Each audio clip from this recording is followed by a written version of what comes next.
जय हिंद साथियों, मैं Naveen Kumar Singh civil defence academy में आप सभी का स्वागत करता हूं। आज हम बात करने वाले हैं internal structure of the earth के बारे में।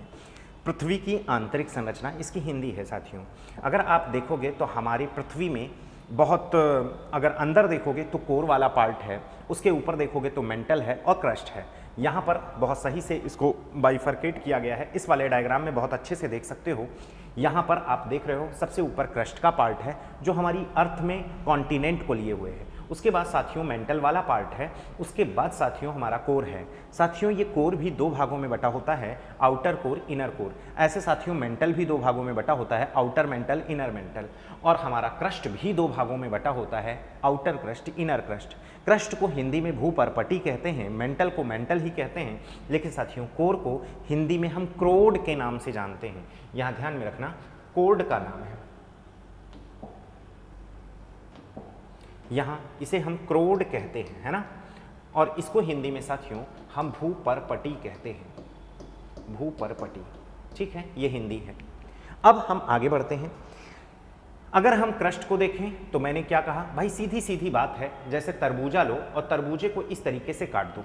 ठीक है, तो इस वाले भाग में जो कैरेक्टर दिखाई देंगे उसी को तो हम इंटरनल ऑफ स्ट्रक्चर, वही चीज इसमें भी मिलेगा, वही चीज इसमें भी मिलेगा, वही चीज इसमें भी मिलेगा। अब साथियों अगर इस पार्ट को हम काट कर देखते हैं तो यहाँ पर हमें दिखाई क्या देता है, ये क्रस्ट है साथियों, और ये मेंटल है, और साथियों ये वाला हिस्सा कोर के नाम से जाना जाता है। अगर आप क्रस्ट को भी साथियों बात करोगे तो ये जो क्रस्ट है ना, ये क्रस्ट कहीं पर है, कहीं पर नहीं है। यानी कि ये दो भागों में, upper crust, lower crust, upper mantle, lower mantle, upper core, lower core में बटा हुआ है। यहाँ साथियों कुछ डिसकॉन्टिन्यूटीज होती हैं, असंबद्धताएं होती हैं, जो कि आप किताब में पढ़ते हो। क्या? जैसे क्रस्ट और मेंटल के बीच में एक डिसकॉन्टिन्यूटी होती है साथियों, पढ़ते हैं आप मोहो डिसकॉन्टिन्यूटी, क्योंकि मोहो वैज्ञानिक के द्वारा बताया गया है। ऐसे साथियों मेंटल और कोर के बीच में यहाँ पर देखोगे तो गुटेनबर्ग डिसकॉन्टिन्यूटी होती है। क्या होती है भाई? गुटेनबर्ग डिसकॉन्टिन्यूटी होती है। ठीक साथियों, क्रस्ट के बीच में भी डिसकॉन्टिन्यूटी है। डिसकॉन्टिन्यूटी का मतलब यहाँ क्या है? डिसकॉन्टिन्यूटी का सीधा मतलब है साथियों कि उसके कैरेक्टर दूसरे से मैच ना करना। यानी कि यहाँ पर क्रस्ट का जो कैरेक्टर है वो मेंटल से बिल्कुल मैच नहीं करता है, मेंटल का जो कैरेक्टर है वो कोर से बिल्कुल मैच नहीं करता है। समझ रहे हैं? तो होता क्या है कि क्रस्ट भी दो भागों में बटा है, upper crust, lower crust, upper mantle, lower mantle, upper core, lower core. तो यहाँ आप देखेंगे यहाँ पर कोनराड डिसकॉन्टिन्यूटी है, मैं हिंदी में लिख दे रहा हूँ, कोनराड डिसकॉन्टिन्यूटी।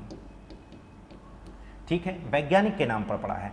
ऐसे साथियों मेंटल के बीच में भी डिसकॉन्टिन्यूटी है, जिसे आप किस नाम से जानते हैं? रैप्टी डिसकॉन्टिन्यूटी। ऐसे साथियों कोर के बीच में भी डिसकॉन्टिन्यूटी है, जिसे आप लेहमान डिसकॉन्टिन्यूटी के नाम से जानते हैं। ठीक है, ये तो असंबद्धता हो गई।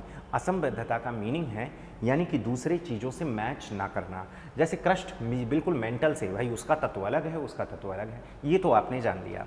दूसरा साथियों अगर हम देखें इसी पार्ट में तो आप ये देखोगे कि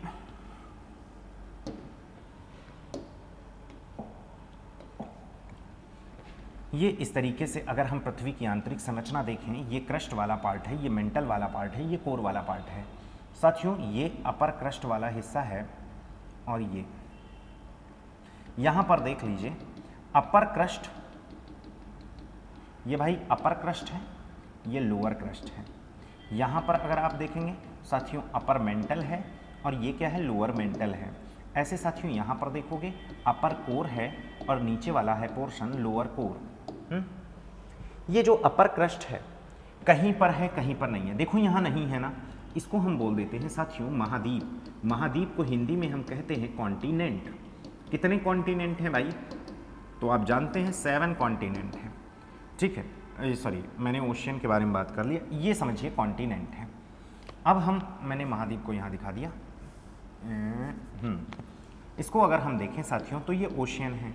ओशियन कितने हैं भाई? 5 ओशियन है। ठीक है, सबसे बड़ा ओशियन पैसिफिक, सबसे छोटा अंटार्कटिक। वैसे ही महाद्वीपों में देखा जाए तो सबसे बड़ा एशिया, और सबसे छोटा महाद्वीप जो है वो ऑस्ट्रेलिया है, या आप ओशिनिया कह सकते हैं।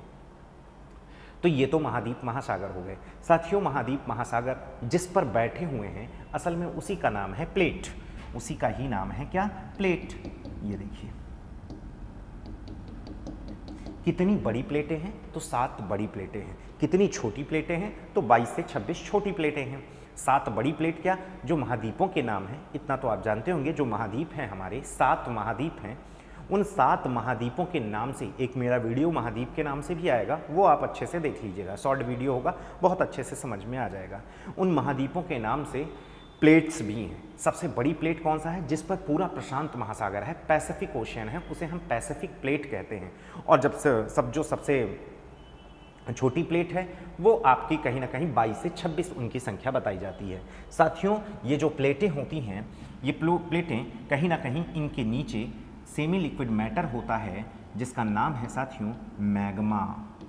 समझ रहे हैं? वॉल्केनिक इरप्शन के दौरान यही मैग्मा बाहर आता है, एस्थीनोस्फीयर से बाहर आता है। ये दुर्बलता मंडल है, क्योंकि साथियों भूकंप की जो पी वेव, एस वेव होती हैं, वो यहाँ पर पहुँचती हैं तो वीक हो जाती हैं, कमज़ोर हो जाती हैं। ठीक है। उसके बाद लोअर मेंटल आपने देख लिया। लोअर मेंटल कैसा है? सॉलिड है। साथियों, अगर हम अपर कोर की बात करें तो ये अपर कोर कैसा है? बिल्कुल लिक्विड शेप में है। ठीक है। क्यों? क्योंकि जैसे जैसे हम पृथ्वी के अंदर जाते हैं तो 32 मीटर की गहराई पर टेम्परेचर बढ़ता है 1 डिग्री सेल्सियस। ये ऑन एवरेज की बात की जा रही है। दूसरा साथियों, लोअर कोर की बात करें तो साथियों ये सॉलिड है। अब आप कहोगे सर पृथ्वी के अंदर जाते हैं तो टेम्परेचर बढ़ता है, फिर यहाँ क्यों नहीं बढ़ रहा है? साथियों, असल में आपने एलपीजी गैस देखा होगा, जब वो सिलेंडर में भरा होता है तो वो लिक्विड फॉर्म में होता है। जैसे ही आप उसका ढक्कन ओपन कर देते हो तो बाहर आता है तो वो गैस के फॉर्म में आता है। यानी कि मॉलिक्यूल को अगर कॉम्पैक्ट कर दो, पास में ला दो, तो कहीं ना कहीं लिक्विड शेप में बदल जाएंगे, और पास में कर दोगे तो वो सॉलिड शेप में बदल जाएंगे। समझ गए? तो उम्मीद है आपको सारा इंटरनल स्ट्रक्चर में प्लेट्स क्या होती हैं, महाद्वीप महासागर कहाँ हैं, प्लेटों के नीचे क्या है, मैग्मा, ये आपको समझ में आ गया होगा। ठीक है। अच्छा, मैग्मा में जानते हो कन्वेक्शन साइकिल चलते हैं, संवहनीय धाराएं चलती हैं। समझ रहे हैं? संवहनीय धाराएं बिल्कुल ऐसे ही हैं, जैसे मान लीजिए ये आपका पानी है, यहाँ आपने बर्नर लगा दिया, बर्नर मतलब वही दीपक लगा दिया, तो होगा क्या? आप ये देखिए, गर्म पानी ऊपर जाता है ना, और ठंडा पानी यूँ नीचे आएगा, ऐसे ही आएगा। अगर इसके ऊपर एक कागज़ का टुकड़ा है तो कहीं ना कहीं इस कागज़ के टुकड़े को इधर ला देगा, बिल्कुल। और ऐसे ही ये ठंडा पानी इधर आता है, मतलब ठंडा पानी इधर से भी आएगा, तो इधर कागज़ का टुकड़ा अगर इस पर रखोगे तो कागज़ का टुकड़ा उस तरफ जाएगा।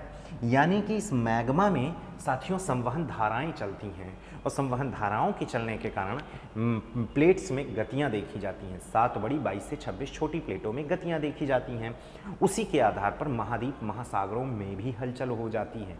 ये बात समझ में आया?